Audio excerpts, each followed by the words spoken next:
بس عنده مشكلة صغيرة انت بتتأثر بيها. تصور بقى لو الجار ده البيت بتاعه مشتعل، البيت بتاعه مشتعل، فالبيوت حوالين مننا مشتعلة كلها، لكن شاهد إرادة ربنا سبحانه وتعالى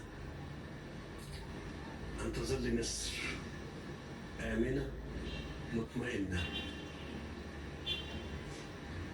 آمنة مطمئنة.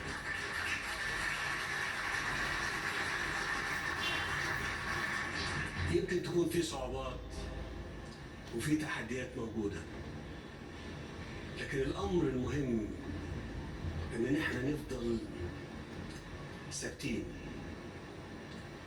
وصامدين، ومش بس كده، وآملين ومتفائلين بالله سبحانه وتعالى.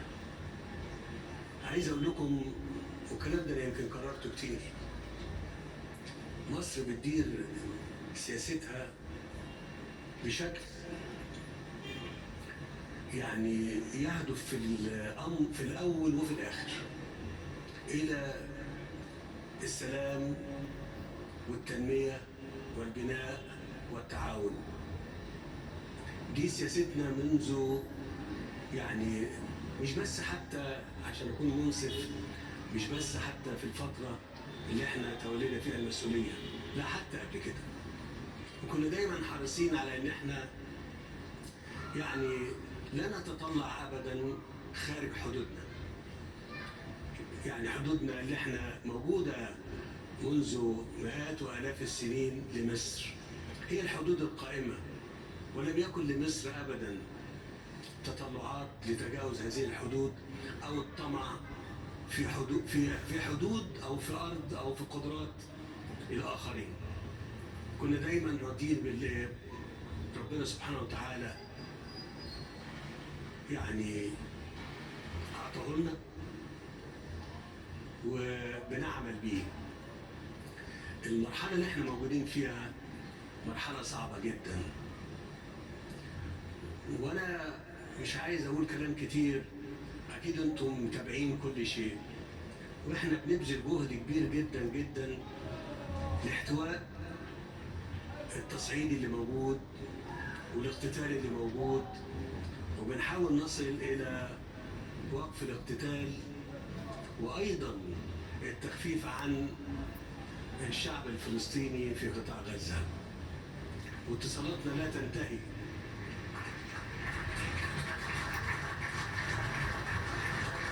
احنا بنكلم الجميع، القادة والمسؤولين، وهم كمان بيكلمونا، الكل مهتم، واحنا حريصين على ان احنا المساعدات سواء كانت طبية او انسانية في الوقت الصعب ده تصل الى القطاع. انا بقول كده للناس كلها عشان في الفترة اللي احنا موجودين فيها ديت بيتردد كلام كتير، وبيبقى فيه شائعات وفي مولودين. فانا حبيت بس اكد لكم ان احنا مش ساكتين، وبنتحرك مع اشقائنا قادة الدول العربية، وايضا مع اصدقائنا وخلفائنا من اجل ايجاد حل لهذا الموضوع. مش عايزين زي يمكن ما اتقال يعني العاطفة. طبعا طبعا نحن متعاطفين، لكن خلي بالكم، عايزين واحنا بنتعاطف نكون دايما بنتعامل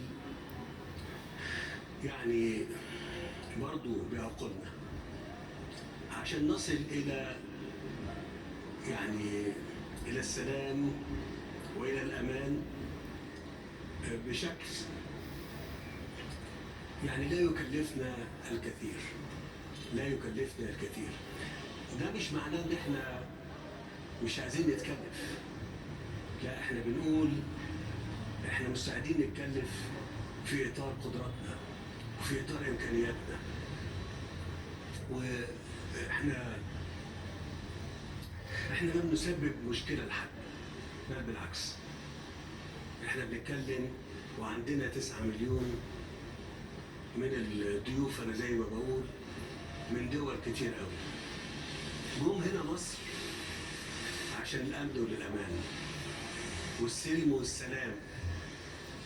لكن بالنسبة للقطاع أنا بقول إن الخطورة هناك خطورة كبيرة قوي، لأنها تعني تصفية القضية ديت. تصفية القضية ديت.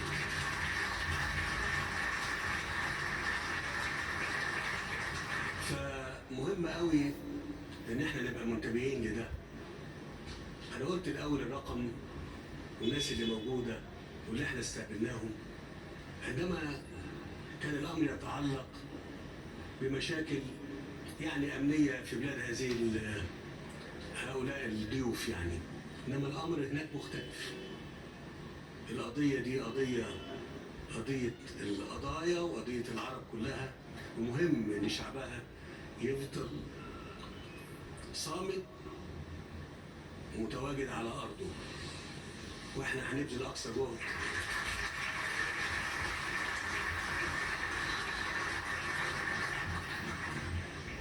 عشان نخفف عنه.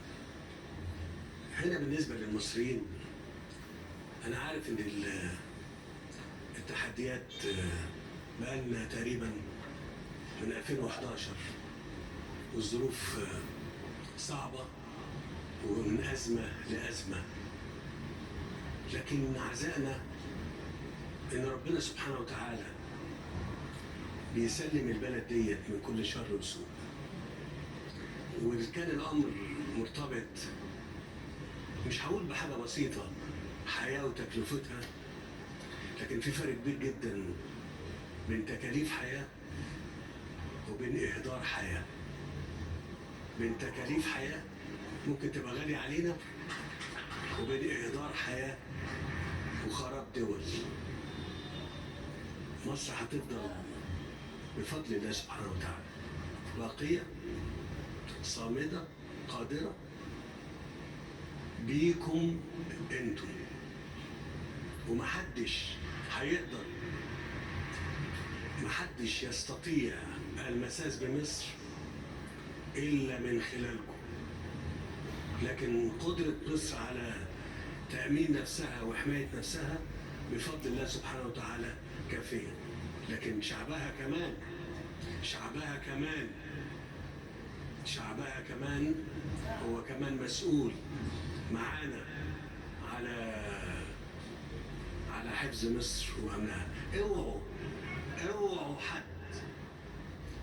حد يزين لكم أو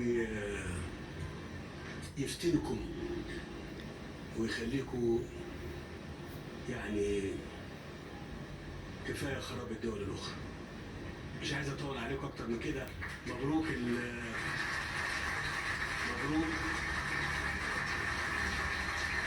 أبنائنا وبناتنا اللي اتخرجوا النهاردة، ومبروك لأسركم، وربنا يا رب يحفظكم وتبقوا دايما ذخر وقوة